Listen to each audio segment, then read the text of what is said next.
If you need any Xbox or PlayStation codes or anything gaming related, check the referral links down in the description. They'll take you to g2a.com. They already have a discount on most of their goods already, and with the code CHES at checkout, you can get yourself an extra 3% off as well. Hey guys, how's it going? Ches back again and welcome to episode number 197 of the Career Mode Road to Glory here on FIFA 15. We had a rather large cup game yesterday away from home in the Champions League against Juventus.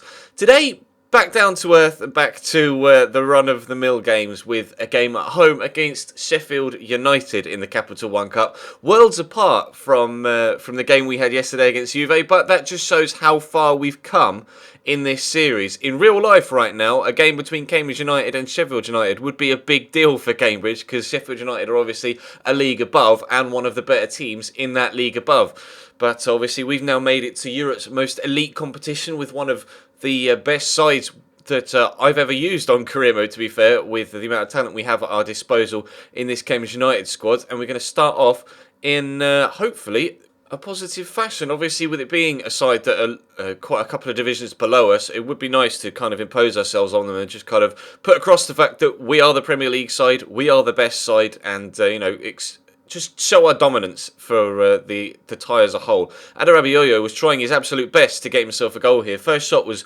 well saved. Second shot looked as if he'd actually scored. But then Yusuf Paulsen decided to run off and celebrate. And I was a little bit confused. I didn't quite see any deflection in there to start off with. But from the replays, you can see that it does actually deflect off Yusuf Paulsen. But it wasn't until the final replay that I actually realised it actually came off his arm. It just looks as if it came out, hit him on the side, changed the trajectory of the ball and knocked it down to the ground, but it actually comes off his arm and goes down into the ground. So whether that goal should have stood or not is debatable, but that was the opportunity that gave us the chance to go 1-0 up in this game.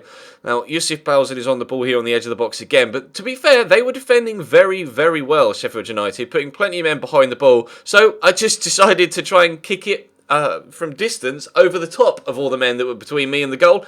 And of all the people in world football that you want to do that with, Toni Kroos is probably one of the top 5. Wonderful shot from distance from him. I'm not sure whether that's his first goal for us or not. I think he has scored one from close range before this, but that is definitely the first of that kind of goal from him in this career mode so far in his first season here at Cambridge. And that is why I bought him. I love scoring long shots like that, and Toni Kroos is one of the best players in the world for scoring long shots like that on FIFA, and he does so there to give us a 2-0 lead as we head into the second half. They're trying to get themselves back into the game though. Che Adams comes forward, but Paul Downing jumps in, steals it off him. Paulsen finds Adarabioyo, plenty of space in behind for Strahil. Georgiev brings it down on his chest really well, races away. Simple finish really for the Bulgarian on his left foot to make it 3-0 with 20 minutes to go, and that was definitely us assuredly into the next round of the competition. The question was, were we going to be able to score a fourth and really put a little bit of gloss on the tie? Yusuf Paulsen played in behind here, going to try and turn inside, does so very nicely, lays it off to Georgiev again, onto his left foot, and there is his second of the game. 4-0 the final result in this one, and we've progressed through to the next round of the Capital One Cup at Sheffield United's expense. A comfortable game, a comfortable victory, a scoreline that portrayed that, and a couple of very nice goals in there to boot. So we're back to Premier League action again for the second game, and it's away from home this time at Swansea at the Liberty Stadium down in South Wales. They're not necessarily having the best of league seasons so far, but they do have a strong side. Got Popov and Ricky van Wolfswinkel up top. The Popov kind of sat there at cam. Nathan Dyer with a lot of pace outside on the right-hand side. They've got Sheehan and Shelvey in the CDM role. So obviously Jonjo Shelvey is a decent player in real life. Personally, I don't rate him and I'm not particularly too keen on him, but a lot of people tell me I'm wrong. So fair play. If they can prove me, or he can prove me that I'm wrong in FIFA or in real life, then I am, open to changing my opinion. But Saido Berahino is going to start off on the front foot for us, obviously on the back of a 4-0 victory against Sheffield United. Obviously not the best of opposition, but still we're in high confidence, and James Ward-Prowse gets us off to the perfect start. Keeper perhaps should have done, definitely should have done a lot better with that one, slotting underneath him, and he could have could have kept that out and definitely should have kept that out. But we'll take it. 1-0 lead. Popov, though, with a lovely ball into Nathan Dyer. His first touch isn't enough to sell the defender.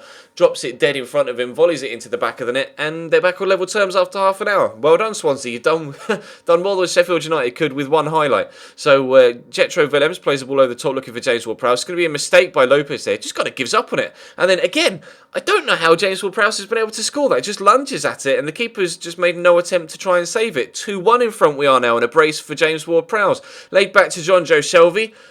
John Joe Shelvey scores a very good goal. GG, John Joe, GG. 2-2 as we headed into the second half. Pushing forward then with Sadio Mane down the right-hand side just after the hour mark. Cuts inside the defender nicely. Actually cuts inside two defenders very nicely as well. Carl Bartley can't cope. Commits to the challenge, can't get there. And Mane, with an exquisite finish into the top left corner, makes it Cambridge United 3, Swansea 2.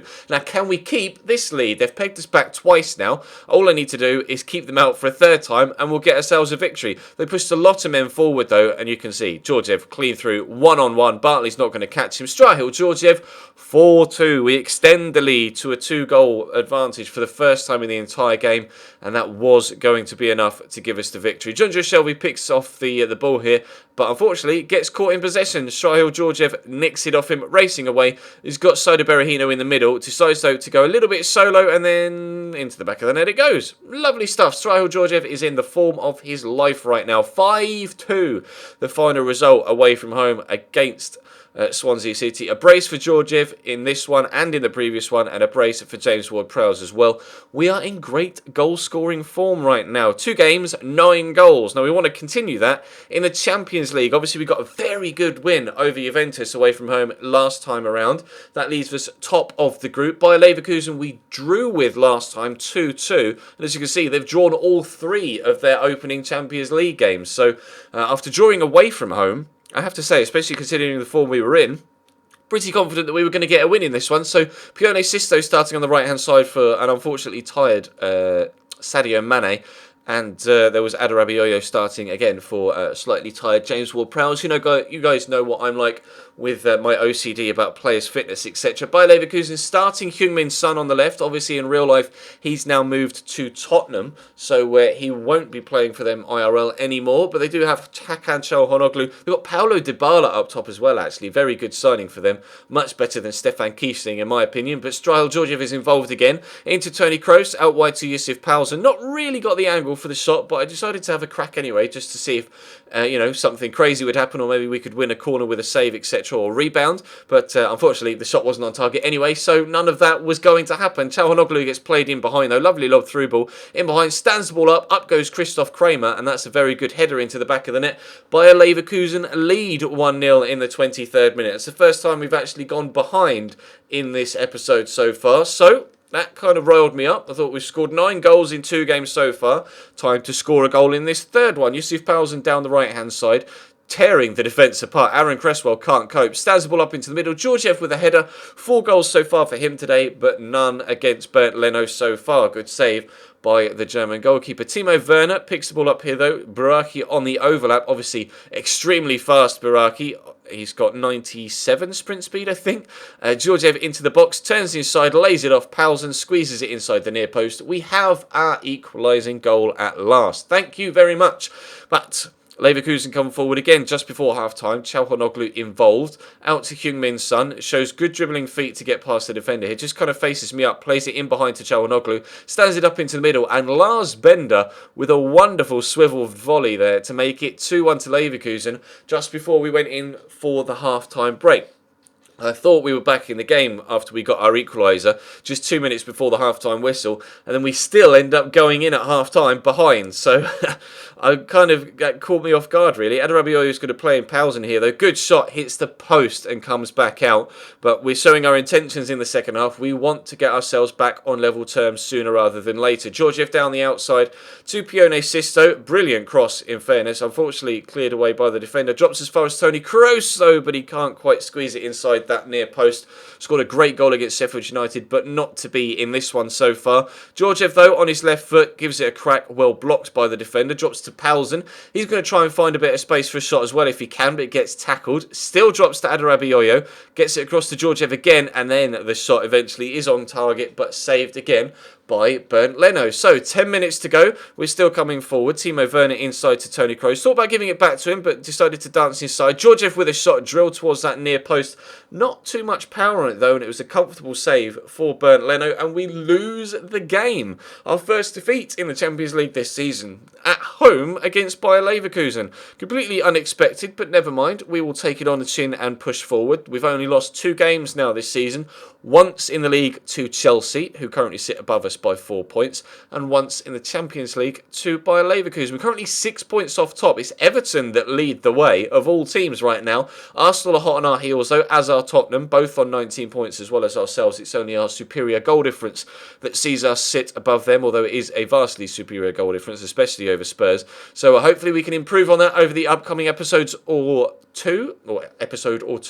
upcoming 2 or 3 episodes to because we need 2 or 3 if we're going to close the gap to Everton. We're not going to do it in a single episode, so we need to go on a really nice run of form rather than just a few good results here, and hopefully we can get ourselves back towards the top of the table and confirm our place in the knockout round to the Champions League. But that's all to come, and we'll start with another episode tomorrow. But for now, thank you very much for watching. Drop the video a like if you enjoyed, subscribe if you haven't already. Check the channel page for anything you may have missed over the past few days, whether that be this series, the My Player series, the Barcelona Career Mode series, or the final episode of the Golden Oldies series, which went up earlier on today as well. So you definitely want to check that out, and the videos on Channy's and MGH's channels also. But for now, I'll see you next time.